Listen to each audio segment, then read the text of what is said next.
नमस्कार मंडळींनो, तुमचे अन्नपूर्णा गावरान रेसिपी या मराठी यूट्यूब चॅनलवर मनापासून पुन्हा एकदा खूप खूप स्वागत आहे.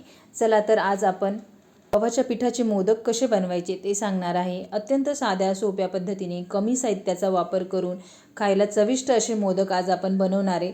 चला तर आपण आता कृतीला सुरुवात करूया. हे बघा, आपण एक कढई घेतली आहे, तिला गरम होण्यासाठी ठेवलं आहे.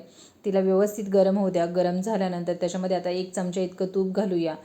बदामाचे काप घालून घेऊया. हे बघा, मी अर्धी वाटी खोबरं बारीक असं किसून घेतलं आहे, त्याला पण घालून घेऊया. तुम्ही तुमच्या आवडीनुसार याच्यामध्ये ड्रायफ्रूट्स घालू शकता. त्याला तुपामध्ये गुलाबी रंग येईपर्यंत व्यवस्थित परतून घ्या. परतल्यानंतर त्याला आता आपण काढून घेऊया आणि त्याच कढईमध्ये पुन्हा एकदा थोडंसं तूप टाकूया. 1 वाटी इतकं गव्हाचं पीठ घेतलं आहे, त्याला घालून घेऊया आणि व्यवस्थित भाजून घेऊया. जोपर्यंत आपलं गव्हाचं पीठ खरपूस असं भाजत नाही, कलर पूर्णपणे चेंज होत नाही, तोपर्यंत त्याला लो टू मीडियम गॅसवर व्यवस्थित भाजून घ्या. हे बघा, आपलं गव्हाचं पीठ किती व्यवस्थित भाजले तुम्ही बघू शकता. या पद्धतीने भाजून घ्या. भाजून झाल्यानंतर त्याच्यामध्ये आता आपण अर्धी वाटी इतका गूळ टाकून घेऊया. 1 वाटी इतकं पीठ घेतलं होतं तर अर्धी वाटी इतका गूळ घेतला आहे. गूळ हा तुमच्या आवडीनुसार गोड फिक्कट कसे मोदक पाहिजे त्या अंदाजानुसार तुम्ही घालू शकता.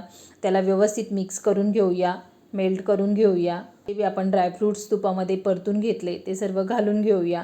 त्याला पण व्यवस्थित मिक्स करून घेऊया. त्याच्यामध्ये आता आपण अर्धा कप दूध गरम करून घेतले, त्याला घालून घेऊया आणि व्यवस्थित मिक्स करून घेऊया. दूध हे थोडं थोडं वापर करा, एकदम दूध टाकू नका, नाही तर तुमचं मिश्रण पातळ होऊ शकतं. या पद्धतीने अर्धा कप इतकं दूध मला लागलं आहे. हे बघा, आपलं मोदक बनवण्याचं मिश्रण तयार झाले. त्याला आता आपण काढून घेऊया एका प्लेटमध्ये.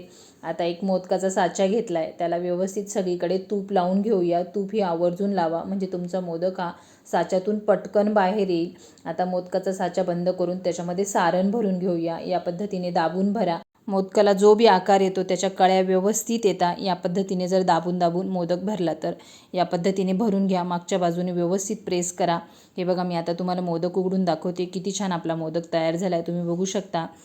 या पद्धतीने सर्व मोदक आता आपण असेच बनवून घेऊया. हे बघा, आपले गव्हाच्या पिठाचे सर्व मोदक आता तयार करून झाले. नक्की या पद्धतीने बनवून बघा गणपती बाप्पाच्या नैवेद्यासाठी. आवडल्यास लाईक, शेअर, सबस्क्राईब नक्की करा व झटपट होणारे कमी साहित्याचा वापर करून असे घरगुती गव्हाच्या पिठाचे मोदक नक्की करून बघा. लहान मोठे सगळे आवडीने खातील आणि गणपती बाप्पा नक्की खुश होतील या पद्धतीने जर मोदक बनवले तर. चला तर भेटूया अशाच एका नवीन पुढच्या रेसिपीसोबत.